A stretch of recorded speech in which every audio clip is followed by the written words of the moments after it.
Okay, Mr. Alexander Benedict Cummings, political leader of the Alternative National Congress, 2 times trying for the presidency, never made it. Welcome.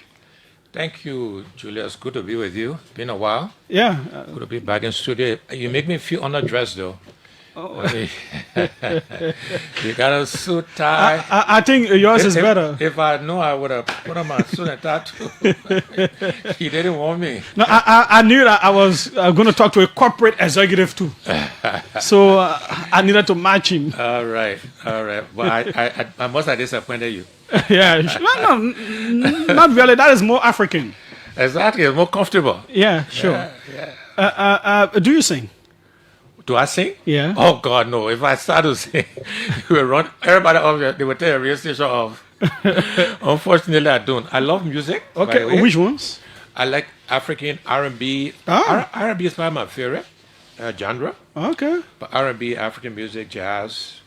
So my musical taste is eclectic. I mean, Okay. Yeah. A mix up. Yeah. And A that. mix up. Yeah. But I can sing though. When you say African, like, do you have some songs that you love? So my favorite Liberian song is "Grateful" by Denj. Okay. That's my favorite Liberian song. So And you even know the name of the artist? I do. I met him. Okay. I like the song so much. I arranged to meet with him.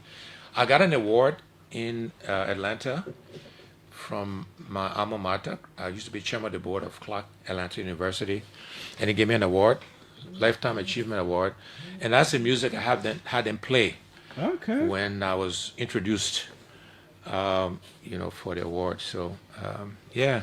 AB, please try and find grateful for us at some point in time in this interview. Please. Yeah, I before like we take calls. I like the lyrics very much, and of course the music is beautiful, right? But the lyrics, I encourage people to listen to the lyrics. Okay. It talks about being grateful, about being blessed, and it expresses my life and how I feel. Yeah. Good. Okay. It is there. We have it here. Good.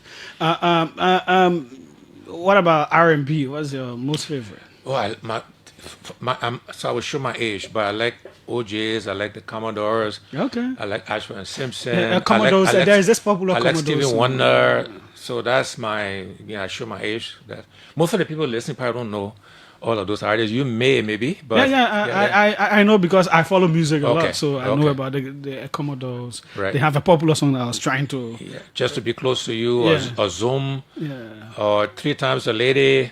Those are all Commodore songs. 3 times a lady. Three Times a Lady. Are you a romantic person? I am. It might surprise people. Yeah, because myself, when you say 3 times a lady, then I'm like, Cummings doesn't come across as I don't. romantic. I come across as all these negatives, but I am a romantic. Yeah, seriously. I like ballads. So most of my songs, all these artists, OJs, are all mostly ballads. Well, then let's talk more about you. Who is this Cummings? And perhaps we will even drive to how you managed to get your wife and all of that, by being a romantic. Oh, I but give us, I would love to share that. yeah, give us a little background about you. Yeah, so as you may know, I grew up in Point Four. My parents started very modest. I went to demonstration school on Clay Street. Okay, there's one here. Yeah, on Clay Street. That's a public school? Yeah, it is. Then I went to CBA, Ashmore Street. President Boyka went to CBA, President Ellen Johnson said he went to CBA, so there's a track record there. I went to Cuttington. I worked at LBDI. I went to graduate school. I have three sisters, one deceased. My father started as a cadet in Ministry of Education, and then he rose up. He actually left government when he was in his early 50s. I don't think anybody does that. I went into the priesthood full-time, Episcopal priest. Oh, okay. So very strong Christian values. My mother didn't finish high school. My father went to university. He got a scholarship. He went to school in Lebanon, American University of Beirut. Did a master's of public administration. But my mother only finished high school. She was a practical nurse, so she learned nursing on the ground.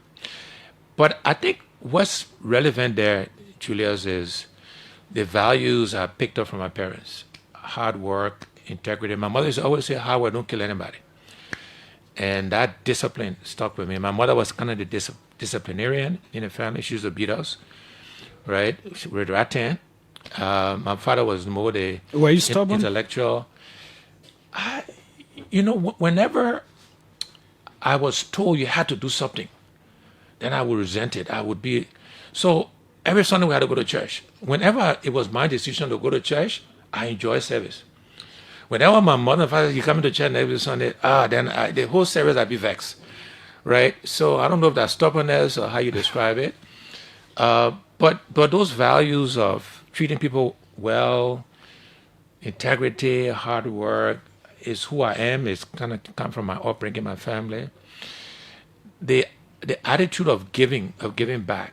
I always start, Julius, I've been very blessed in life. And so I've helped many Liberians in multiple ways, but I don't talk about it because I think it's disrespectful, right? And people say in politics, Well, you are a politician. In public. Mm-hmm. Yeah, but I'm a new politician, right? I was business, private citizen, right? So I'm learning now that as a politician, maybe I need to say more about what I've done. And the list is exhaustive, right? Whether it's scholarships, whether it's medical supplies, whether it's generators to BWR, to the Muslim University on the old road. The list goes on and on, whether it's paying whack school fees. But those are all values that came from my upbringing. My mother was a small businesswoman. She used to sell women's clothes and garments. Maybe that's where the business side I inherited, I went from. One of my older sisters is in education. Maybe she got it from my old man. My father was in education. So my sister has a PhD. One of my younger sisters who passed away was in the church. She was a reverend. Maybe she got it from my father. So we all get things from our parents, right? But that's a little bit about who I am. I like music, hobbies. I like to read. I like to walk. Yeah, I think I you saw see you me walking one time in Cinco. And I still do that. You and your wife? My wife and I, yeah. I've been married now for over 40 years, Teresa and I. We got 2 children, my daughter Ayo Nike. So my maternal grandfather was Nigerian, my mother's father. So the Ayodele, kind of a Yoruba name. So my daughter named after my mother, Ayo. And then, so Ayo Nike, she got a full Nigerian name, Ayo Nike Cummings. And my son, Boykai. I had an uncle and cousin named Boykai. Because I almost asked you if you name him after President Boykai. Yeah. Well, President Boykai, my friend, but it was after my aunt was married to Boykai, passed away. And his son is also Boykai, passed away. So I named my son Boykai, but he's Boykai Alexander. So I gave him my first name as his middle name. Okay. And then we've got 5 grandchildren, 4 biological, 1 adopted. So I got a niece and a nephew. So that's the immediate family. What is the secret for which some of those who people think got it together? They usually have 1 or 2 children, 3, 4. They hardly have many children.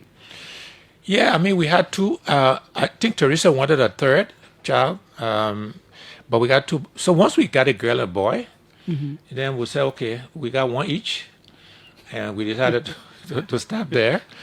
And the way I think, by the way, I was thinking, you got to pay for the children to go to college, all that kind of stuff, right? So maybe I should stop at 2. Okay, so at that time, you were not there yet. No, I wasn't. Okay. So, but I'm always a person who thinks ahead, Julius. Okay. I'm very planful. I'm deliberate in what I do. And some people find that boring, or they find that, maybe the man's an elite. I like to start on time. You know that, by the way, right? I think it's disrespectful to keep people waiting. Look, sometimes I'm late too, but not often, because things happen. Life happens, But I think you should be on time. Time is money, it's efficient. Because I had a chance to run a very large, complex organization, Julius, time was important. If I'm calling the general manager in Japan or in Indonesia or in Lagos, he needs to pick up the phone. Or if he's calling me, we say 8 o'clock, 10 o'clock, whatever it is, we got to be on time because many other things to do. We got to deliver. We got to be accountable, right? So that's how I'm wired. How did you get involved with Coca-Cola?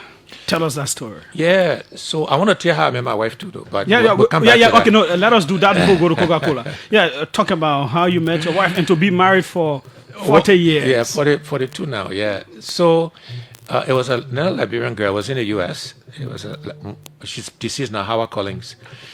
Howard and my wife knew each other. So my wife was the guidance counselor in the dorm. And we were on the campus of Atlanta University Center, and they were across the courtyard, a big courtyard on the other side. How did you go to that university? So By I went to graduate school. Okay. Yeah, after Was it a scholarship or you paid for it? partly scholarship and partly paid for. I worked all the way to graduate school. Okay. So I had a full-time job at a bank, in the operations section of a bank, and then I used to go to school. Okay. So it was tough working full-time and going to school. But then I had a partial scholarship. But Howard was across, and she was with Teresa. She literally, I never met Teresa. She said, Alex, come meet your future wife. Wow, just like I that. swear to God. Just like that. She said, Alex, come meet your future wife. And then so Teresa and I met, and, went to the movies on our first date. And I fooled her.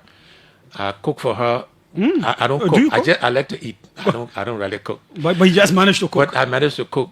Yeah, I job her. She thought she would marry somebody who could cook.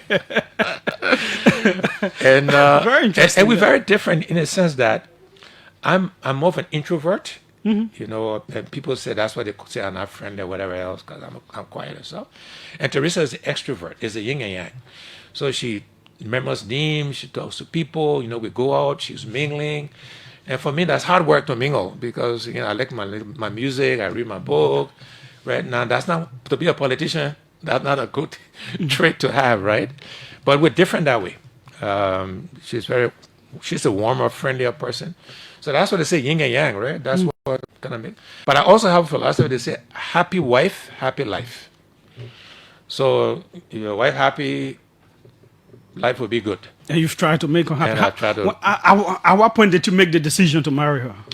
We dated for about a year, and then we decided to get married. Okay. Yeah.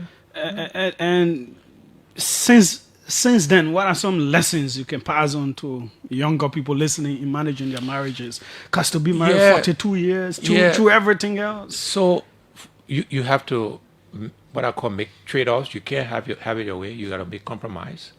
So you got to compromise. Sometimes you will get your way. Sometimes you won't, and both parties need to understand that. Both parties need to understand, Julius, that you're no longer doing decisions by yourself. You make decisions for you and your wife, or your wife making for she and her husband and for your children. So you gotta always keep that in mind, right? You gotta work at making sure you're meeting each other's needs, making each other happy, understanding what irritates one person versus the other, right? It's a lot of little small things that you need to do, but the key is to recognize that you have to make compromises. It cannot be all one way. Right? You can't have it all. Everybody got to make compromises to a marriage. And you got to, again, recognize that your decisions are no longer yours alone. I'm going to ask you some very tough questions that may get under your skin, but that's the nature of an interviewer like me. Being an executive who rose to the top of companies and all of that, did you get tempted to cheat on your wife? Yes. You do. And did you do it? No, I did not. Why not? But because I felt it would be disrespectful to my wife, there was no need to do it, right? All my needs were being met, right? But I would lie if see the temptation wasn't there. I mean, I'm human, and women are attracted to powerful people and that kind of stuff, right? So it's all about the discipline as well of not doing that. Yeah. Good. Now, the Coca-Cola story. How did you get to that top? Was it because people favored you? Someone liked you in the system and just kept promoting you, or what? No. So I always start my success to say I've been very blessed in life, and a lot of my success, and I think for all successful people, whether they admit it or not, is providence, is blessing, and I want to always start there. Then there's the things you do, right? Is the discipline, the hard work, is the recognition, Julius, that you don't know it all. So it's about building teams of people. It's about getting people who are smarter than you and not to be intimidated by that. Because as you rise up as the leader, people will remember you for success or failure. So in my mind, and I'm glad I learned that early, get the best people who smarter than you, make sure they can work together. That can be When- intimidating. it can be. But when you get results, you as the leader will get the credit. Or you will take the blame. This is why it's important to get the best talent. One of my biggest strengths, I tell people, Julius, is that I'm very comfortable with who I am. I know what I know. I know what I don't know. And I want to get people around me who will help me with the things I don't know. I don't want to hire people on my team who are just like me. I always say I don't want too many mini Alexes, mini me, or who will just tell me what I want to hear, because you're not helping me. I want people with different point of view, smarter in certain areas, and that was the key to my success, building the right teams, holding people accountable. So if we're supposed to deliver results, I'm very results oriented. If we say we're going to do something, we're supposed to do it. It's not about, cutting corners. Excuses, right? It's simple as people say they late because of the weather is raining. That makes me vex. It'll rain every year for at least 6-7 months in a year. We know. The traffic will be heavy when it's raining. So you just get up earlier. So you can be on time. When I used to run Nigeria, it used to rain in Nigeria. When I first got it, people would make excuses about the rain and weather. I said, I'm sorry. Not an excuse. Right? Or the power situation used to be bad just again. Power bad every day, not going to go away. We got to work around it. Right? That's the only way you can achieve results. So simply in Liberia, if we want to change Liberia, we can't make excuses for each other. We need to push each other. We will come to that. Where did you start from in Coca-Cola? So I started in Nigeria as what was called regional manager. I was a general manager for Nigeria. And so we moved to Lagos. I lived in Nigeria almost 3 years in that role as general manager. for Nigeria. Were you in Liberia? Were you already living? No, I was already in the States. Okay. So I was working for another company called the Pillsbury Company. Okay. In Minnesota, Minneapolis. And I became vice president for Pillsbury International, President of Finance. At 36, I was the youngest officer to make VP at the time at Pillsbury. And to your point earlier, Julius, it wasn't because I knew somebody, didn't know somebody. It wasn't my father's company.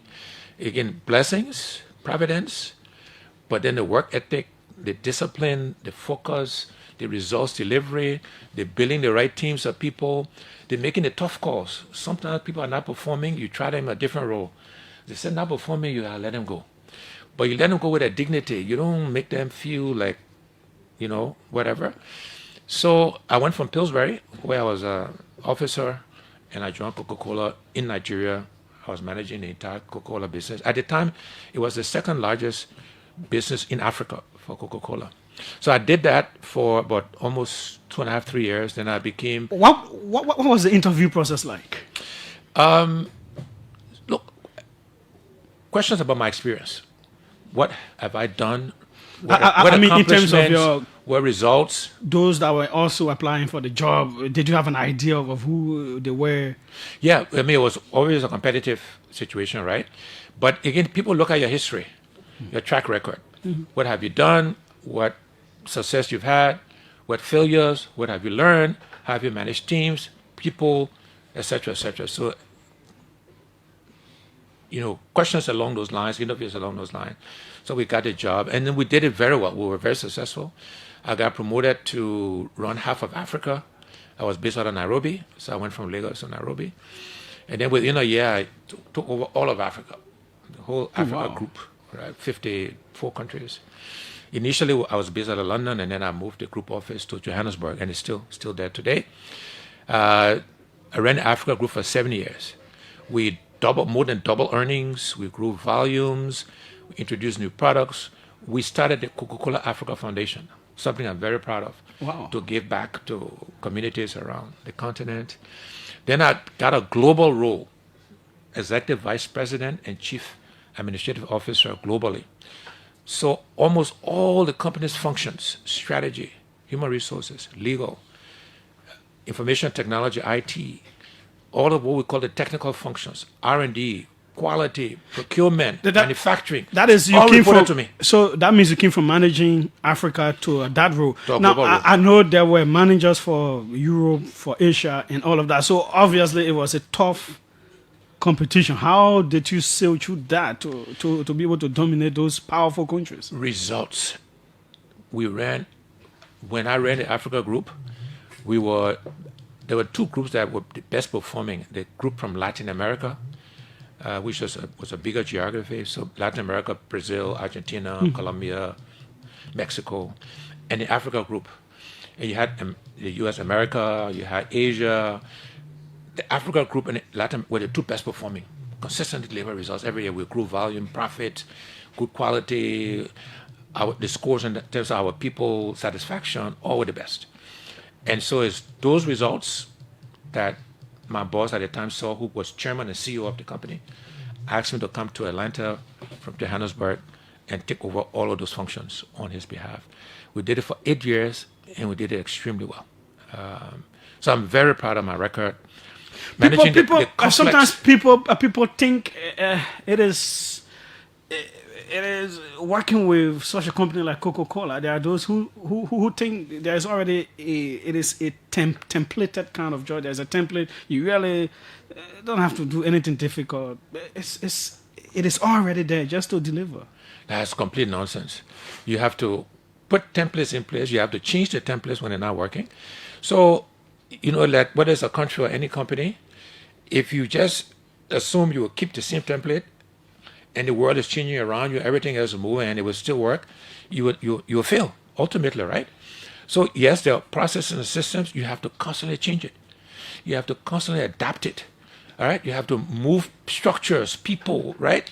So it's nonsense when you think you just can keep the system and don't do anything to change it. So we change systems. In fact, in the 8 years, we migrated to new young leaders.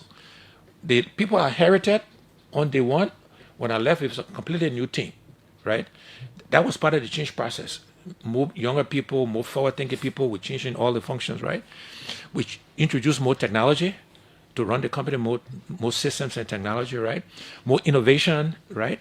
So you have to constantly change to keep up with the world, the technology, people's taste, etc., etc. Look, running a big company is like running, some ways similar to running a government, some ways very different. In big companies, you got to assemble the right team of people. In government, you need the right team of people, your cabinet versus your team. Mm-hmm. In government, you got to deliver results for the voters. In business, you got to deliver results for your customers, right? Those are some very similarities.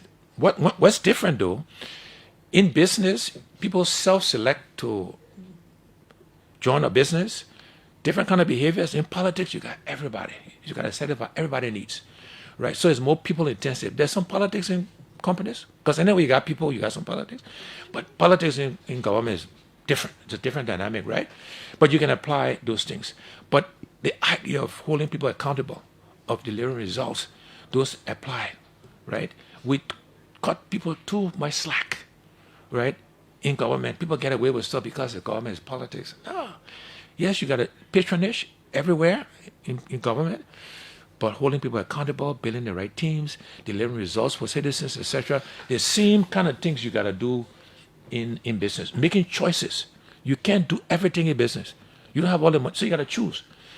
In government, you got to make choices. You can't fix everything at the same time, or otherwise you do nothing well.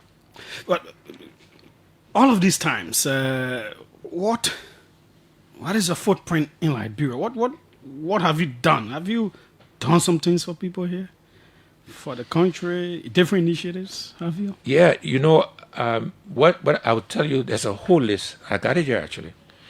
And as I was saying earlier, my values didn't allow me. I didn't feel comfortable, publicizing all the things I've done for our country and our people. But I would say compared to almost any other politician who's run for office at any level, I have done more for Liberia than any one of them. And let me let me go to the list because I did it because I suspected you asked this question. And Liberians ask this question all the time. What have I done? And so, in no particular order, we have paid WAC fees for students.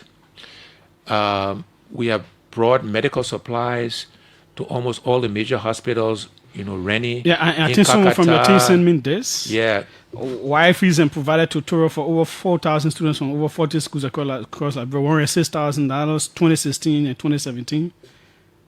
Right? yep. The list goes on, right? Generators at BWI, generator at the So let me just read what they have here. scholarships. Yeah, please. Yeah, let me just read it. Provided a 350 kVA generator to Booker Washington Institute to enhance their learning capacity in support of vocational technical education. That was 2016, $67,000. 2016, $1 million Liberian dollars. Established a scholarship financial aid program with the University of Liberia Student Union. Partner with the African Methodist Episcopal University and provided scholarships and financial aid to students. Approximately $1,673. 2016. Sponsored the inter-high school debate. Provided prizes of first Isaac A. David $2,000 and second Samin Douglas Memorial High $1,000 respectively. 2017. Design and publication of Nimba Community College Yearbook first graduating class $8,000. 2016. Partner with Chicago Bar Foundation in providing safe drinking water in deprived communities in Painesville and Maggie County $3,000. 2016. Annually, Cummings Africa Foundation makes contributions for operations of the Alexander B. Cummings Model Science and Technology School in Dupo Road, Painesville. Building expansion, 2018-2019, $120,000 and $197,000. That's the Cummings Africa Foundation Health Infrastructure Support Project. Distributed medical equipment to 6 referral hospitals across Liberia, CH Rennie, Kakata, Magui County, CB Dumba, Banga, Bon County.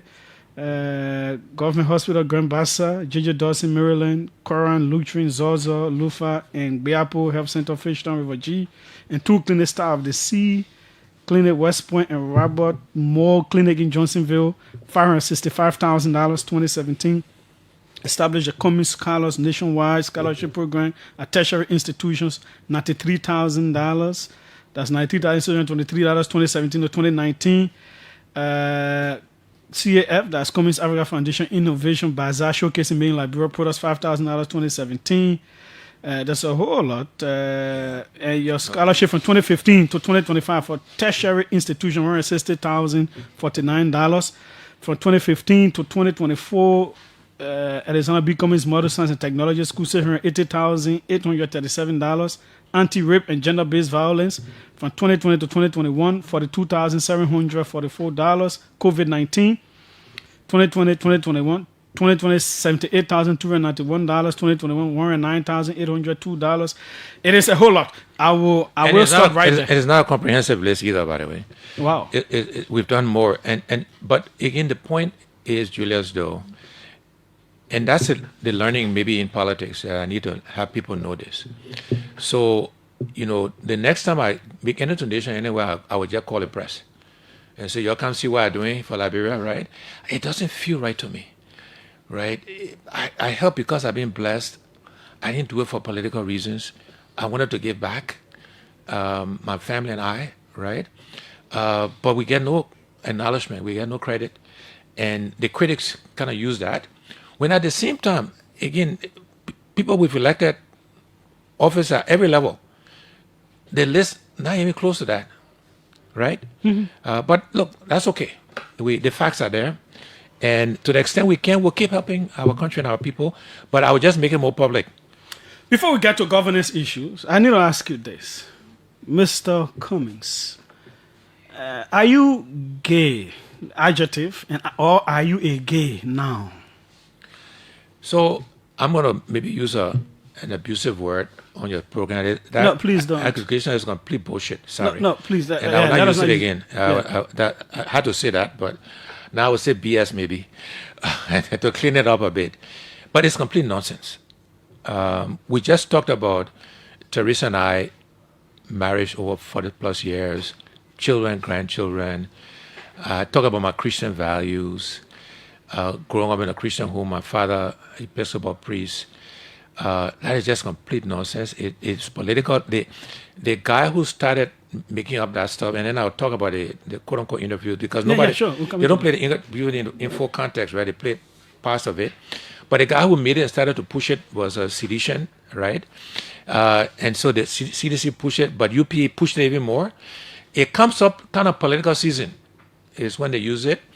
And I always say it's a kind of the political class, the people that benefit Liberia from the way it is today and don't want it to change. They use that kind of spurious, sickening accusation against me. Have you ever supported gay initiatives? No, personally? No. There is nothing that has been said about me in politics that has bothered me more than that accusation. Because politics is politics. People make up stuff. I won't use the other word I use. But it's complete nonsense, complete BS, Julius. And again, nothing else pisses me off than that. And Liberians, I think, underneath kind of know that that's not a lifestyle I support. So and I'm not let's, quote unquote gay. Let's come to the late Mamadi Diakite interview. What was it? What were you saying, especially when you say it is a lifestyle that you struggle to? Yeah. So it's a style I struggle with because I do, not for me personally, but I struggle with people who live that lifestyle. So that was the struggle, not my struggle. Oh, okay. It's a struggle. Like how to deal with them, how to. No, just the choice of that lifestyle is the one I struggle with. I don't want people. I struggle with people who live that way. That was the point. It wasn't about me struggling with it, which is how people interpreted it. But it's good to play an entire interview though, so you have the full context and not that clipping, right? That's the piece that people don't understand. And again, it's just complete nonsense, and people twisted it, right? Because they know this is something a lifestyle Liberians don't support, and I don't support it either. At any point in time in your life, you've not given, whether it is financial support to gay organizations or whatsoever? Absolutely not. Never. Nobody can find anywhere in the world any trace of me giving money to any gay organization.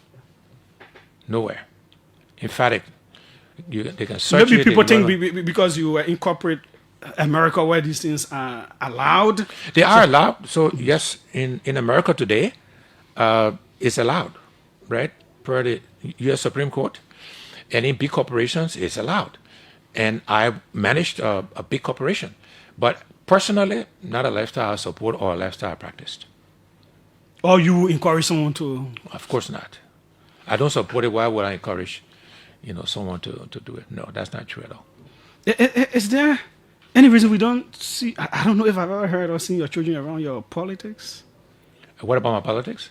Your children, I've not seen them around your politics. My children came my son was here for the 2022 election. So my children are grown.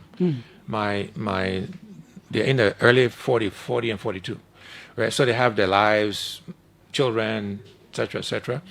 But they do come to Liberia. My son, particularly my daughter, comes as well. So my daughter teaches, and she's an actress. My son runs our family office business, and he does other stuff on his own. He lives in South Africa. He's married to a South African. But they do visit. My granddaughter was here in the 2017 election. She went around. She was, I think, 5 or 6 at the time, and we took her around when we were campaigning. So, yeah, the kids do come by, and the grandkids do come to visit as well. There's this tag that you are an elitist. You don't, and we are coming to the governance things now. You don't, people do not see themselves in you. They cannot gel with you. You cannot gel with them. You might be perhaps a selfish kind of person and all of that. What do you say to people? So, if you look at my generosity, the list you just read, nobody can say I'm selfish, right? I don't think any Liberian ever in the history of this country has given this much back. So the selfish piece, I am a quiet person, right? As I say, I'm an introvert. When you're in politics, you can't be an introvert. And I contrast that, with my wife. I think sometimes, Julius, some Liberians, of course not all, elitism and high standards, right? Because I like to start on time, I like to hold people accountable, I'm kind of a no-nonsense guy. Some people construe that as being elitist. But for me, it's just for 40 plus years working in corporations, that's how I had to deliver results, right? So people confuse that. But anybody who knows me, all the political party people, I've been meeting some young people the past several weeks. They are actually surprised by who I am, my nature, my personality, etc. And this is what I need for Liberians to see, is that other side. I mean, this is why people need to understand I went to demonstration school, government school. I went to CAB like many people, like 2 former presidents, so that's not any different. I don't think anybody called President Boga elite because he went to CAB, right? I went to Cuttington, right? So it's about how I've been defined, and I need to redefine myself in the eyes of Liberian people. And I'm spending a lot of time meeting people in small groups, because that's when people can really get to know you, as opposed to the big rally and you're at a distance, etc. People don't know who you are, and we get other people, testimonials, people who can say Mr. Cummings is not how he's been described. Are you able to run Liberia as president? And what does it mean to be the president of Liberia? What is it really? What is it that a president does or is supposed to do? Yes, I'm able to run Liberia. But it's not an easy job for anybody. And, to pretend the job is easy would be, a huge mistake, right? It's complicated, it's challenging, but it can be done. Julius, other presidents run the country bigger, more complicated than Liberia, and they run it more successfully. So it can be done, not easily. I would need a lot of help. That's why I talk about building teams. Okay. You gotta get the right people in the right jobs, right? So the cabinet, people that run the various agencies, the various state-owned agencies, you gotta get a right team of people around you. You gotta get people who are smarter than you, who are experts, people who will tell you the truth when things are not working, right? So yes, if you look at the complexity of what I've done, size, countries, currencies, regulations, people competed with Chinese, Americans, Nigerians, Japanese, Israelis, Kenyans, and we were successful. And we led and managed them, right? Yes, we can lead and manage Liberia, but it will be a hard job, and we need a lot of help to do it, right? But I'm confident enough that we'll get the right people with the right experiences to complement mine, so that we can move the country forward and lead Liberia in the right direction, and we'll make the right choices, right? Because we got to make choices if we want to fix the country. What do you think are the most pressing needs of the country? Fixing and growing the economy, creating jobs. We got many challenges. We can talk about agriculture, education, health, but this thing called the economy or job creation for businesses to grow and to thrive and create jobs is the most critical thing, so that the average Liberian can feed themselves. They have a job, that they can pay their rent. Some statistics, the global hunger index raised Liberia at the bottom, 112 out of 123 countries. That means at least 2 out of 5 Liberians go to bed hungry. This is not Alexander Cummings statistic. This is a fact, right? Liberia is the 9th poorest country in the world per the World Bank. This is not Alexander Cummings. So we need to fix the economy in a way that Liberians can feel the impact of it. And how do you do that? Multiple things we have to do, right? First of all, is the choices we make with the money we do have. So we have a $1.2 billion budget now. That's a good accomplishment. By the way, I said in 2017, that budget should have been over $1 billion a while ago, but it's a good accomplishment. Check. Now, how do you allocate that money to create jobs? One, we should be investing more in agriculture. We are not. Again, this is a fact. People should check the numbers. Yeah, $13 million across the sector. Yeah, almost 13.7. Yeah. Right. if you're serious about creating jobs, growing the economy, you got to invest more in agriculture. The global benchmark is 10% Of your budget. of your budget. So that should be 120 million. Now, we'll not do that overnight. You can't go from, where we were to say 120. You got to do it gradually, but it should be increasing. It is not. We should be investing in tourism. Tourism will create jobs fairly quickly, right? And in fact, let me go back to agriculture. When I say invest in agriculture, it's not just in farming, it's in processing, right? We should be rice milling, right? Cassava processing. We should be investing in both farming and processing, right? Because again, value add, you will create jobs in that process. I mentioned tourism. You invest in tourism, put the infrastructure in place. These things will take time, but you'll create jobs. Providing loans to Liberian businesses so they can grow their businesses, you will create jobs in that process. So whether it's micro loans to market women or loans to small Liberian businesses, you will create jobs. People have always given loans. Not at the scale and not at the interest rates that will make it. Today, if a business person, what would be let me finish. requires If a scale business and person, borrow money from the bank, even before the business start making money, they gotta start paying the bank back, right? You will never grow your economy with that kind of lending scheme. So if the government means they need to subsidize it, make a fund available, let the banks manage it, right? But make the money available, right, to loan to businesses, you will begin to see growth in the economy and create jobs. We need a national youth service program. I think the president mentioned something like that in his speech. I hope they do it because, again, it's not a long-term solution to youth unemployment, but it will help until you can grow, the economy, et cetera, et cetera. So those are just some examples. The whole regulatory environment. Look, the business registry website has been down for over a year. Somebody can go check it now. It's not coming soon, so that's a fact. If you're serious about small people starting businesses and getting the business register, technology will help in that process. The registry should be working, right? Is the investment commission, are they out there selling the country?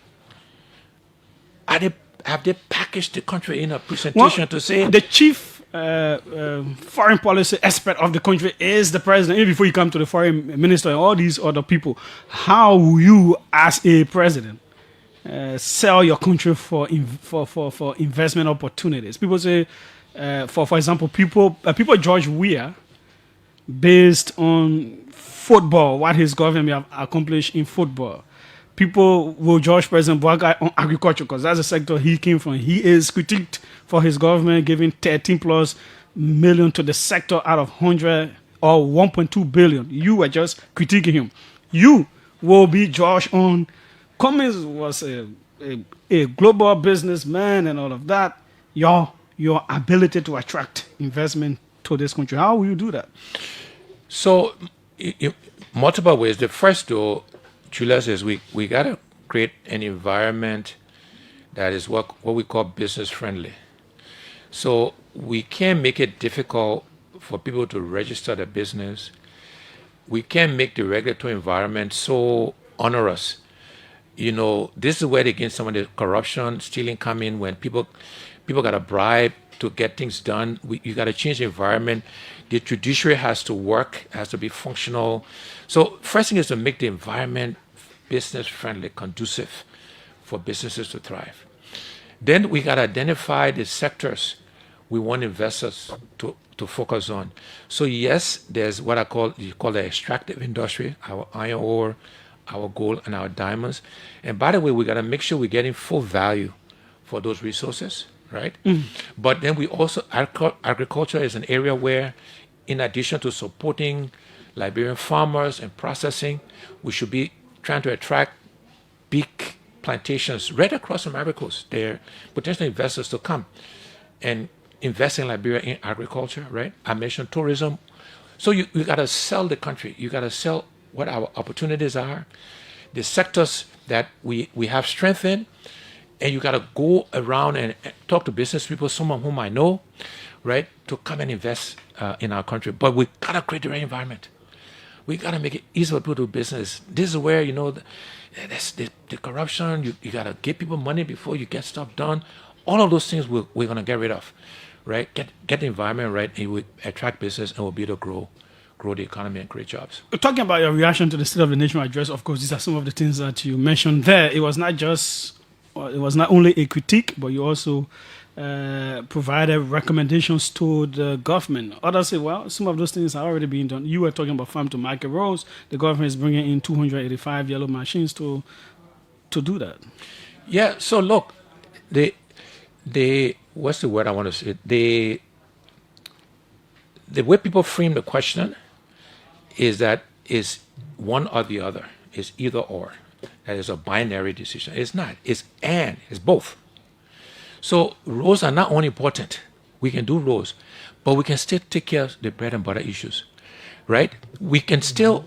Why is the NSA budget going up by 50%? Why isn't that money put into agriculture, right? Why is the legislature 103 people being allocated 55 or 51 million US dollars? Why is Plus that their money? staff. Why is that money not going to increasing the salaries of police officers, teachers, healthcare workers, such? Why is the minimum wage for civil servants not at least $300 United States dollars? So it's not. It's not doable, Mr. Cummings. It's the money. It's not either or. It's not either or, Julius. It's the choices you make, how you allocate the funds within the budget. So rather than allocate into the legislature, why not cap it at $25 billion, whatever the number is, reallocate that money, right? Why increase the NSA budget and there's no auditing of the NSA? We don't know where that money is going, etc. By 50%. Why not reallocate to those things? Those things will affect the bread, the stomachs of Liberians. You will get the multiplier effect. If you increase somebody's salary from $150 to $250, $300, they would spend more. They would support more people. That's how you begin to affect the. So it's not either or. We gotta find a way to do both, and it's the choices we make in terms of how we allocate the limited monies we have within the budget. This is the OK Conversation on OKFM 99.5. We have with us Mr. Alexander Cummings, political leader of the Alternative National Congress. We've been talking about his personal life. We've been talking about his reactions to the SONA and all of that. One of the things you were taking on for was saying, CDC, UP, nothing has changed. And in fact, almost every time when people want to talk about the successes of this government, they mention that even though they said nothing has changed, but this has changed. Why would you say nothing has changed when in the minds of many people, clearly some things have changed? I think, Julius, if you ask the average Liberian, right, if their lives has changed over the past 8-10 years, I think most Liberians will say their life has not changed. In terms of, are they able to get 3 meals a day consistently? Are they able to pay their children's school fee? Are they able to get health care? I met with some University of Liberia students a few days ago, mostly young women, and it broke my heart. They were saying at the Fennel campus, there is no place for them to eat and no bathroom. They got to go in the bush. They told me this. In 2026, Liberia is 178 years old, right? Mm. I mean, that is so basic. So, more roads have been paved. That's a good thing. That's why I say it's not either or. It's and. Right? So, some things have improved, but in terms of the life of the average Liberian person, the teacher, the healthcare worker, the policeman, the military person, average civil servants, their lives have not fundamentally changed in the last 10 years or so. If you look at the statistics, right, I just quote you some. The hunger index, that's not, I didn't make that up. The 9th poorest country in the world, I didn't make that up. Those are just the facts. So maybe will you rephrase it to say some major things have not changed, or were you holding the government to account by their promises or by the ability that they said they were able to deliver upon, and not just because they could do some things here and there? First of all, I think we should be, and I am unapologetic about holding the government to a high standard. Okay. Because we'll not change. Liberia. I say we should be in a race to the top. We should be pushing each other, right? Look, Julius, everybody in the government gets paid. The president, the vice president, the ministers, the assistant ministers, the legislators, the head of the city agencies, they all get paid. They get scratch card, they get fuel allowance. We're not apologize for holding them accountable for delivering for the Liberian people. They're not doing it for free. They're not doing us a favor. These people, and they have the authority, they have control of the resources. So I don't apologize for holding them accountable because they're not doing it for free. And in Liberia, we should hold them accountable. We should push each other. If pushing the government makes them do better, it makes it harder for us to replace them, that is a good thing for the country. We want to make it harder, push each other up. Instead of that, we're pulling each other down. We in a what I call a race to the bottom of the barrel. We run it down as opposed to pushing each other, racing to the top of the barrel. That's part of our problem. And my appeal is to young people. They are the ones that are suffering. They come out of school, hundreds and thousands every year, coming to no jobs, right? And we got to push each other. We got to be more demanding. We cannot be celebrating painting the ministerial complex as if that's an accomplishment. Sorry, it's not. Maybe that's what people call me elite. It's not about being elite. It's about pushing. Otherwise, Liberia will not change. We gotta push. We gotta be demanding. We gotta run faster. We can. We're so far behind. We gotta be in a hurry. The energy. Everybody should be working. We need a 24/7. One shift should be working. The next shift should be starting. The next. I'm being somewhat facetious, but I'm illustrating the amount of work we need to catch up with the rest of the world, and for our young people to feel the impact, and they gotta drive it. They gotta be part of that exercise of running and pushing and demanding that we don't accept status quo. Were you ever approached by now President Baka to be his running mate? I was not. I don't know why there was this fallacy. I don't know if it was intentional. Maybe it was. There were people who say you were egotistical. You only wanted presidency, so you did not even create any room for such negotiation to run. Nobody ever approached me to be vice president. You don't run for vice president, right? You get chosen. It's not a job you run for. You run for senator. You run for representative. You run for president. You don't run for VP. So I was never asked to be VP. Even if you were asked, will you accept? That's a hypothetical question. It depends on the circumstances, etc. But where I would be, I'll have to think about it, to be honest, Julius, is if I look at what President Boyka said about his time as VP, his words was that for 12 years he was parked. Yeah, park race car. Right. Is that what I want to do? Right? So I was never asked, so I never had a chance to make that decision. But that's a question in my mind, is to go be parked for 12 years.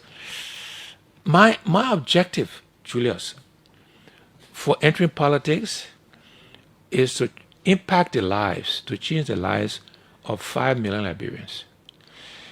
The presidency is a job to do it. For me, the presidency isn't an ambition.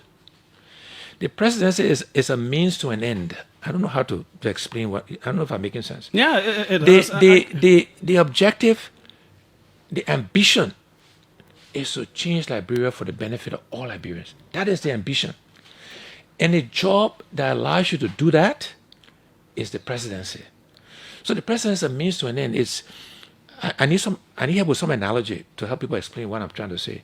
So the ambition is not look, I've been blessed. There's nothing in the job of the president that I don't have or haven't had. Right? I've had nice cars. I got nice cars, nice house, nice home. At Coca-Cola, one of the departments that reported to me was the corporate fleet. We have 5 Gulfstream jets. I used to fly private jets. That is not the appeal. Not, you come in the room, everybody stand up. Hey, that doesn't mean anything to me. So the job is not the ambition. The ambition is to use the job to change the country, right? And if vice president doesn't allow you to do that, or being senator or representative, people say no government experience. But the government experience has not delivered for the Liberian people. Right? We are the ninth poorest country. 2 out of 5 Liberians go to bed hungry. So has that experience delivered? Has it made a difference in the lives of the average Liberians? There's a there's an essay that the chair of the ANC Youth Congress wrote, Aliu Kaidi. I want to advertise it. I don't know if he's posted it online, but he should post it. And it's not advocating for me, by the way. But he describes the challenges of our country and where it is where it is, right? And it is those challenges that he described that we want to change. So will you run in 2029? I will run in 2029, yes. Holding all factors constant. Holding all factors constant, correct. I like the qualification, yes. His name is Alexander Cummings, political leader of the Alternative National Congress. We now go over to you. Let's take some of your calls on 0777-700-995, 0555-995-995, the numbers to call. And you will be sure. Let me read some of, I hope, okay, yeah, he has a pen to jot down the concerns. Let me read some of the messages that have come in. This person says, Yahweh, let me read messages for it. We'll take the calls. Given the current state of affairs in Liberia, what do you consider the single most pressing challenge facing the country today? And what specific practical actions will you personally champion to address it if given the opportunity to serve as president? 2. Additionally, based on your daily... I think you answered that. I asked that question. So let me go to the next question.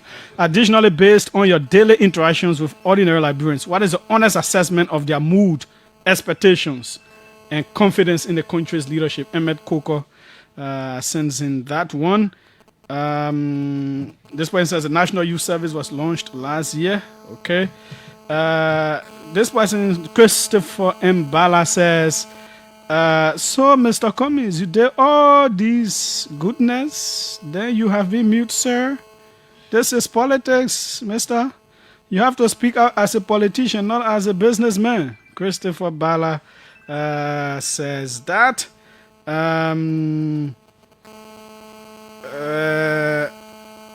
Hold on, folks. I want to read a few messages. This is the OK Conversation on OKFM 99.5. Please find out from ABC whether or not he lived and studied in Illinois. Was he a member of the Liberian community in Illinois? OC, and if so, did he pay his dues? This is Artemus, Dr. Artemus Gay sending in that. Artemus Gay sending in that one.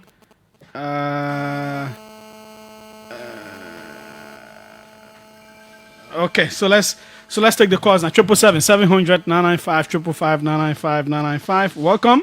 Let's hear you all the way there from France. Good afternoon, Junior. Good afternoon to Honorable Cummings. Yes, go ahead. I got two quick questions. I got two quick questions for Mr. Cummings. Mm-hmm. Mr. Cummings, if you are on show for today, somebody is trying to share you. What's your work? Alexander B. Cummings, who wants to be president of Liberia, what's your work today? Secondly, when you ride private jet, whenever you become president of the Republic of Liberia, will you prioritize riding private jet? Okay, thanks. Yeah, thanks so kindly. Let's remove overseas. Let's go to the U.S. Welcome. Let's hear you. It is too loud. Please call my people there. AB, please come here. We need you quickly. Yeah, Patrick. He said it's too loud there. So maybe Julius, Mr. Cummings said it now. I think we're going to listen to it. But if you can bear me witness, this has been my argument on your show, that it does not matter who comes to power. But the problem here is that the life of a typical Liberian never gets better. This is the problem. Is this government doing some good? Yes. Did President Weah do some good? Yes. Did Ellen do some good? Yes. Are we short of some good in Liberia? No. But the life of a typical, like Mr. Cummings said, this is the problem. And how can we do this? Is to be sincere to ourselves and focus how to improve their lives. This is the issue. And I've said it, and I will keep saying it till all of us can grab this point that it's not about the coat suits we wear, it's about the common people. How can we help them? Okay. Mr. Cummings, thank you. Thanks so kindly. Let's come to the local lines. Welcome. Let's hear you. Hello, how are you? I'm fine. Go ahead. Thank you. I'm Lawrence Spencer. I'm living from town. So let me say good evening to Mr. Cummings. Look, yeah, it's saddening some of us Julius that we still have people like Mr. Cummings in this country and we're wasting our time. Listen to what the old man said. I mean, we should be in a hurry. Liberia, today we cannot even post our civil electricity. Just recently people bragging about our civil current. Where are we today? So look at all of the ideas the old man is propounding. And people will play politics with people like this. I think we cannot continue to talk down on our own. People that went out there and made like brother Sean. There's many people nowhere, like you said. Julius Coca-Cola was not this family inheritance. But it was because of hard work, marriage, what we call marriage that took Mr. Cummings to the top. And you have these gullible politicians, they come and they keep the country's vision cycle. Look, Liberians, if we cannot vote for them 2029, then we are doomed. We the young people, our futures will be on our own hands. Thanks so kindly. We'll hold you right there. Let's come on this one. Welcome. Let's hear you. Good afternoon, Judah. This is Delino Brian. Go ahead, Engineer Brian. I would like to say good afternoon to Mr. Cummings. Mr. Cummings, how are you? Happy New Year to you. I listened to you lengthily. And one thing I admire about you, your constructiveness and the mindset you have for Liberia. I think this is what we need for our country. Regardless of politics, we need people or true patriots that can take the mantle of leadership for Liberia. But I have one question for you, Mr. Cummings. If you were president of Liberia, what will you do differently? Okay. How you alleviate the country from poverty? Thank you. What will you do differently to alleviate the country from poverty? Welcome. Let's hear you. What's your name? Where are you calling from? Hello. Yeah, hello, Julius. How are you? I'm fine. Go ahead. Let's hear you. Oh, this is John J. Backman, former Superintendent of Grand Banks of County. Go ahead, former Soup. Let me say good afternoon to Mr. Cummings. And since last year he visited my home, my father passed. I have not reached out. I have not seen him, but I want to say thank you for that. Oh, he was visited you? Yeah, he visited my house in Marshall. Okay. Here his wife. So you see, we've not heard that one before. That's a good thing to hear. Yeah, because and then I called to just ask him two quick questions, and I need your honest opinion and view on that. Again, in the last 6 years of former President Weah, we saw a march of you and the CPP in the international community, on the local scene. I have not seen that much of you under this regime. How could you feel sitting with President Joseph Newman Bouaka, who went to the court to testify against you that you how they call it, the CPP document, that you authored the CPP document? Number two, I hear you talking about what Julia asked you about the fund to macro government bringing 78 machines. I've not heard any query of you of the procurement processes that led to the coming of this yellow machine. The first one, they brought 35 yellow machines by Deputy Minister Mamaka Ability and other people. Over there, they took a bar of the country. Yeah, John, let's just make it speed up because we want to take more people. Okay. Thank you so much. Thanks so kindly. Let's come to this public line. Welcome. Let's hear you. Hold on. Yeah, you can go ahead. Hold on. I don't know why the volume is not up. Just wait. Okay. Yeah, you can go ahead now. Yeah, you getting me, Julia? Yeah, perfect. Yeah, Momo Tinder for page, Julia. Let me say thank you, and let me say thanks to Mr. Cummings. I listen to him, but Julius, I think when the answer of the interview, I only admire the first part of the interview in which he started to explain about himself, his family, the kind of music he loves. You know, that's a part of the interview I read. But when you guys get into the political aspect of the interview, I mean, I really don't understand. And Julius, it's just sad that I don't support and I don't go Mr. Cummings way politically because I think he messed up on it. People betray Musa ability, betray Musa ability, said that, oh, he will resign. So, and so what is your question or what is your issue? No, my issue is that I think Mr. Cummings should just do different things and forget about Liberian politics because the Liberian people don't see him. The way who they see?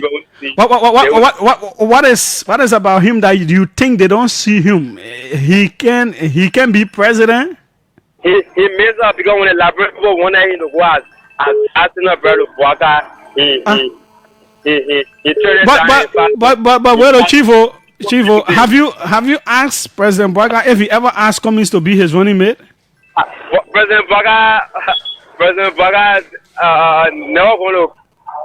President Bwaka never went to him and say, "Oh, there's a bunch of Liberian people and listen to the radio." But Chivo, boss man, let's take it easy now. I want also understand it one clear. You want that Cummings to say, you want that Cummings to go to President Bwaka and say, President Bwaka choose me to be your running mate? Is that how it can work? Big brother Julius, what I'm saying is that Mr. Cummings said why he said politically, he said for the Liberian people. But when the Liberian people are telling him, go advise to Bwaka, no, but it said Liberian people that can tell someone to go advise to someone, or they can tell the person, say, choose a person to be a running mate. But he want to lead the Liberian people, and the Liberian people that he want to lead, telling him why he should be. So why you can't ask President Bwaka, say why you never chose Cummings and you chose someone else? Definitely, actually, President Bwaka, or Ken Bwaka at the time wanted Cummings to be. My man, see you, but welcome, and let's hear you. Yeah, good evening. Yeah, quickly.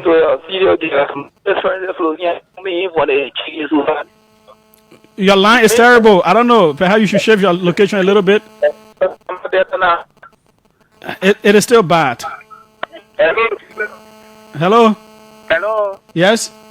Yeah, I just think for the interview, let me say hello to Mr. Cummings. Actually, I listened to the interview, but I have a question for Mr. Cummings. Mm-hmm. What? Hello? Yeah? I have a question for the guest. Come 2029, if he had been asked by the CDC to go as vice president to the former president, will he be waiting to go as vice president? Okay, thanks so kindly. Let's come here. The lines are ringing all over. Welcome. Let's hear you. Yes, Julius. Let me say thank you to you and your guest, Honorable Cummings. I listen to him and I always follow him when he's on show. But one thing that is lacking in your life when you're reading the listing of things that he has done, Julius is silent and he's not boastful. Politicians in Liberia must be boastful.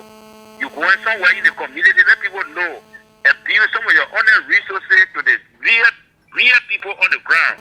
People eat, people drink, this, that. Propaganda, the machinery, they own you. That's the only way you get presidency. But when you want to go in the community to teach you how to sell cold water, and then that life will be better, they will see you as a weak president, they will see you as a weak person. So let's try to, share what he said. Let anywhere you go and let camera be, they make that money, let camera be on him. If they need, they will call BBC to even start speaking from Korea, to start speaking from Korea. I'm telling you something. Okay. That's the only way. Okay. So thank you. Thanks so kindly. It's not easy. Let's see who's on this one. Welcome. Let's hear you quickly. Yeah, hello? Yeah? Yeah, this is Jefferson Knight. Go ahead, Jeff. And thank you, Julius, for putting me the opportunity. I listened to Mr. Cummings, and I think from his expose, his presentation, I think he's the best person right now. Comes 2029 to lead our country into the right trajectory in terms of addressing all those basic things, even if it is not 100%. But I think by electing Cummings in 2029 will help move our country forward. I just wanted to make that clear. Thank you very much. Thanks so kindly for your call as well. Welcome. Let's hear you quickly. And good evening to Mr. Cummings. Can you please reintroduce yourself? My name is Mamesi Kaba. Okay, go ahead. So I listened to most all of the interview, but I didn't end it because I needed to handle something. But I want to say thank you to him. It is a clear fact that I am a citizen, and I will continue to support former President Weah until he resigns from politics. However, I listened to a few of the calls, and I think Mr. Cummings made the right decision not to have gone as vice chancellor under Mr. Barker, because that would have undermined his presidency, especially for the person he has presented himself to be. And Mr. Barker has proven to be a very bad leader. He has proven not to understand what true leadership is.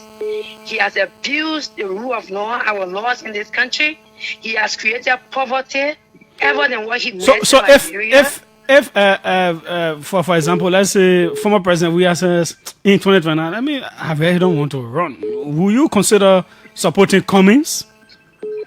Precisely, I think so, especially if he lives up to all of the things he has said.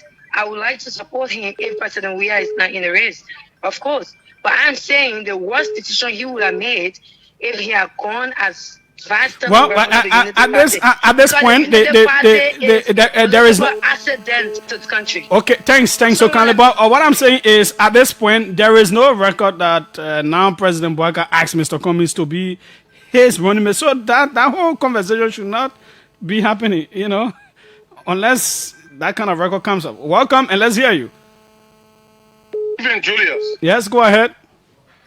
Good evening to Mr. Cummings and good evening to the listening audience. My name is Robert Ernest D.W. Wilson Sr., and I call from Monrovia. Deputy Director of the General Services Agency.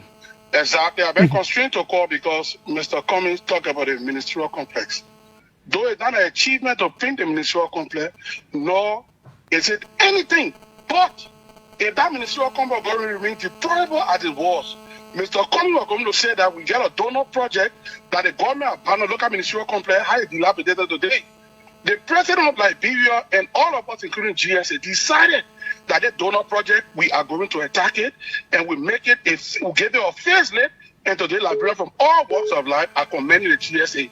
We don't see it as an achievement, but we see it as an embarrassment that a donated project will be abandoned for 6 years by the CDC, and we, the Unity Party, who negotiated and brought this project to fruition, will leave it the same way CDC leave it. So no, Mr. Cummings, that's an achievement, but it's a fact that the donor project was lifted. Thanks for coming. Mr. Cummings, I would advise you to take this advice. Don't run for the president. They say, I know you came from Coca-Cola. Go to Maryland, where you came from. Run a representative or senator. Get a late gist of how government runs. Because the way you speak on public radio, they show that you know nothing about governance. Governance is different from running Coca-Cola for 17 men. There's 5 million people you are running. You say what? Coca-Cola for 17 men? I think they're trying to tell you in a layman term that but is the running cost and the running population of Coca-Cola not more than the government of Liberia? Granted, you run the Coca-Cola, so many people are there from different countries that coordinated. So you get there to supersede it. The president you want to have a vision and know how governance is done. You should know how government as a whole, holistically, how the people are taken care of. So if you look at Mr. Cummings when he talk, you know that, then you go to Maryland and be senator or representative. So in the not too distant future, you can contest for the presidency. Okay, thanks. So kindly, let's take others' time is almost out. Welcome, let's hear you. Julius, how are you? This is Adam Akane, member of the Municipal Letter Bureau. Mr. Cummings, the only thing I want to tell you, Mr. Cummings, I engaged almost 25 acres of land for farm. You talk about agriculture, Mr. Cummings, we are advocates, no job. But Mr. Cummings, when you promise me, you don't just know me, you don't just empower me before only thing come make it not success. Mr. Cummings, just promise me, let you just give my material, let me come for it tomorrow, I start my project, like the real time of bread. I thank you, Mr. Cummings, I'm not seeing you, but please don't forget when you're ready to close. Thank you very much. Okay, thanks so kindly as well. Welcome, let's hear you. Go ahead. What's your name? Where you calling from? There's a brother given home a pool of churches silver this evening. Okay. I miss a good evening, Mr. Cummings. And I admire Mr. Cummings a lot. I miss a day, Mr. Cummings, how do you see when most of the leaders said that if you now win the 2023 election, if you know the decision of 7-11, I'm going to resign. And up to now, Mr. Benedict now saying more and take a seat on the parliament. Number two, how do you feel when you're calling for session of former president with administration? And then now we're not seeing you going for Senator or Mr. Baka, even though Mr. Baka and Minister are looking the state common, and we're not seeing you speaking on the same way your vocal or your own side. How do you feel? Thank you very much for having me. Okay, thanks so kindly as well. This will be the second to last one. Welcome, let's hear you. Yeah, Julia, how you doing? What is your name? My name is Musa Sharif. Former Representative, Kennedy District 2, Monserrado County. Go ahead. Yes, sir. I want to say thank you to your guest in studio. You know, Julius, it's difficult to discuss politics in Liberia because those that are in power, power is the only source of living in Liberia. So when you are in power, you must defend it viciously. So even somebody is saying something realistic for the fact that without power you can't survive, you would defend it viciously to the detriment of many people. The gentleman in the studio, Mr. Cummings, the political leader of ANC, he spread out a lot of good things that I think that covers leadership, honestly. For instance, he talked about the issues of businesses in Liberia. Can you imagine business registry? The gateway, that's the actual gateway to the Liberian economy, the business registry. That is where people should first register a business in Liberia, allowed to operate legally in Liberia, before you talk about the airports, before you talk about the seaports, before you talk about all of the ports. But that place is a chaos. Let me tell you that, it's a chaos. So if you don't leave that place better for us, that's an issue. We talk about the banking sector in Liberia. People don't have access to finance in the country. That's one thing. We talk about the Ministry of Commerce. There's no price control. There's no consumer control. There is no way somebody can survive in doing legal business in Liberia. It is very difficult unless you are involved in the things that we consider out of virus. Okay. In Liberia, we need system, we need leaders, we don't need bigger experience. We need people with mindset to move the country in the right direction. Okay. Being Thanks. very precise. Thanks so kindly, Musa. Let us say the government's spokesman, Daniel Sano, welcome. Let's hear you. Good evening, Julius. Yes, go ahead. Let me say good evening to Mr. Cummings. I listened to him and I thought the conversation was going good, going very well until he decided to contradict some of the criticism that he has expressed about the government. So you listen to Mr. Cummings when he said his primary goal as president of the country will be to grow the economy. Liberians who are listening want to know how can Mr. Cummings grow the economy without expanding the road network, because just the other day, very disappointingly, Mr. Cummings was among those who were saying that on quota the people will eat. That criticism clearly tells you that the government is building road, and in his thinking as political leader of the ANC, the roads are not important. The next thing I want to point out here is that it sounds very demeaning for Mr. Cummings, who has got all the experience, live in the advanced world, to come to Liberia. The country is challenged, and we all try to find solution to the challenges that we face as a country. But to try to equate the existence of the country to the stomach, that the whole country just living to eat, and Mr. Cummings say the growth of the country must be reflected in the stomach of the Liberian people. Daniel, which of the countries on earth that is growing and developing, but the poor in the country hungry? Where? That was very demeaning, and I can understand. But how is it demeaning? Eating food is a basic need, Chief. So Julius. You ate before going to work. You even went for lunch. There is no way you'll be an effective public servant without eating. Julius, nobody said that it is wrong to eat, but for the political leader of a party who is vying for the leadership of our country to say that everything about the growth and development of our country must be about the stomach, then I beg to differ, and I just wanted to say that in the name of politics, we all welcome the criticism in the opposition, but we have to be a bit realistic when we try to criticize government. Thanks so kindly, hurry that we come back to him. You listen to the call, sir. Let me squeeze in this message quickly. Because please, folks, sorry, we cannot take us. The lines are not allowing me to do what I want to do. This person says, Andrew Kemokai, chairman of the professionals for Cummings, currently residing in the UK. My plea to Mr. Cummings is that in order to succeed in winning voters, how he needs to create opportunity to meet people who are willing to share their concerns and experiences from a voter's perspective. The bureaucracy around him has caused many to turn their backs on him. Please let him reconsider this. Okay. Back to you, sir. The next, let's say 5 minutes. Yes, thank you, Julius. There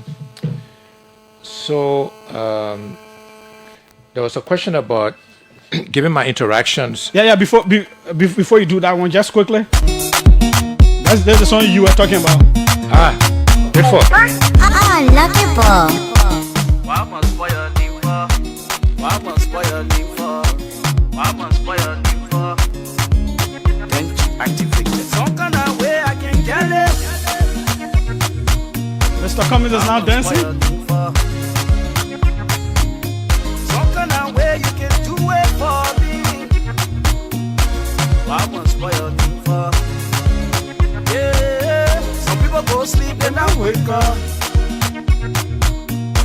I go sleep, I wake up, oh, yeah. People hustle, no, hey, no, yeah. But my hustle bringing some mountain. Oh, I will spoil you. Yeah, that's the song right there. That's the song. Yeah. Julius, you got a nice voice, though. Maybe I can try. Please, Mr. Cummings, what we have done differently for us, the business community. Okay. So you can just roll through the concerns. Yeah, I would try to do all of them. So there was a question about what I felt as the mood of the country, the expectations of Liberians. I think many Liberians believe that there's got to be an alternative to the two dominant political parties. They're looking for a third lane, a third way. They don't know who or what it is, but they know their lives are not changing fundamentally. And particularly young people, they're thinking, yeah, there's got to be something out there different. Somebody, some institution, whatever else. And I think that's the general sense I get. People are hopeful. They want something different. They want to see their lives improve. And they think there must be some alternative, some different way of managing and leading the country. There was a lot of suggestions about me needing to speak up more about what I do, so we will make sure we do that.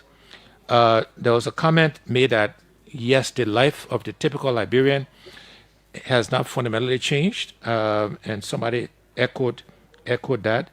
There's a question about what I would do different. Mm-hmm. Again, I think focus on the economy, investing more in agriculture, not just in farming, but in processing, in value adding to the agriculture sector, investing in tourism, investing in housing. These are all job creators, by the way. As I mentioned, making loans available to market women, small Liberian businesses at reasonable terms so that they can make money. These are all examples of things that we would do different if given the opportunity. There was a question about me being very critical when I was in the CPP and not. So, I go back, Julius, you can't keep doing the same thing and expect different results. All our criticism, they didn't get me anything, right? So, but we are going to be critical. We took some time off. But in all of that period of being critical, I always offered alternatives. I always offer suggestions. I always offer solutions. I did that during the Weah administration, and I'm going to do it going forward. Yes, I'll be critical, but I'll offer alternatives. And I did it then, and I'm doing it now. And we will speak up, more often than we did the last 2 years, because there are a lot of opportunities that we see of things that can be done differently. The yellow machine stuff, I've been critical of it on an earlier. In fact, I think I may have done a post about the whole procurement process, et cetera, et cetera. So it's not that I've been completely silent about it. Let me squeeze in this question because I think it's important. Ben Sao says, you've had 2 election attempts, but unfortunately they didn't yield the desired results. What do you think went wrong, and how will you adjust your strategy to win over more voters in the next election? Right. So let me just answer that one, then I can come back to the list if we have time. I think there were a few major challenges we had. One is I let myself be defined by these adjectives, not friendly, elitist, the gay BS, and we didn't refute that enough. We didn't get Liberian people to know me, the real Alex Cummings. And so we're going to do that differently this time. We'll define ourselves and not be defined by others. We didn't focus enough on young Liberians, which is the majority of the population. We will do that differently. Our propaganda machinery, our communications, media, marketing was not effective. We'll make sure that is effective this time around. So those are some examples of what we'll do differently. Redefine myself in who I really am, focus on young people, get the political machinery correct, amongst many other things we'll do differently compared to the last 2 times. The deputy director of the GSA two comments. One was about the ministerial complex. Yeah, look, it's a good thing to paint it, right? But it shouldn't be considered a major complex. It should be business as usual. We should be maintaining the ministries. And my point is, we need to raise our expectations of what things to celebrate. And his question about not knowing government, if knowing government will deliver the same results we have for the past 178 years, then I don't want to know that. I don't want that experience. So he can keep that experience, because we need to do things differently if we want to get a different result.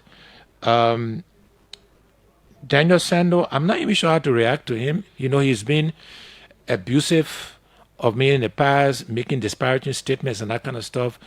Deputy minister in the government. So I don't know if I should even react to him, but you responded well. And what people like Daniel don't understand, and many people, is, I said this earlier, this is not an either-or choice, either-or. We need to do both, and we can do both. Yes, we need roads. Yes, we need electricity, but we also got to take care of Liberian people's stomach. Hunger is a basic need, and this is not an Alexander Cummings statistic. We're among the poorest countries in the world, 9th poorest, and 2 out of 5 Liberians go to bed hungry. These are just facts that we can't get away from, and we need to do something about both of those things. And you can see the reaction to the President's State of the Union address. It wasn't very positive from the Liberian people. Forget all us political stuff. But the Liberian people were Mr. Cummings, we're unhappy with that. Thanks so kindly. The news is on our back. Okay. I want to say thanks for taking some time out here. We look forward to another one in the future. We'll come back. Okay. Thank you, Julius. That's how we go. His name is Alexander Cummings. The news is up next. My name is Julius Jer. Tomorrow will be another day here.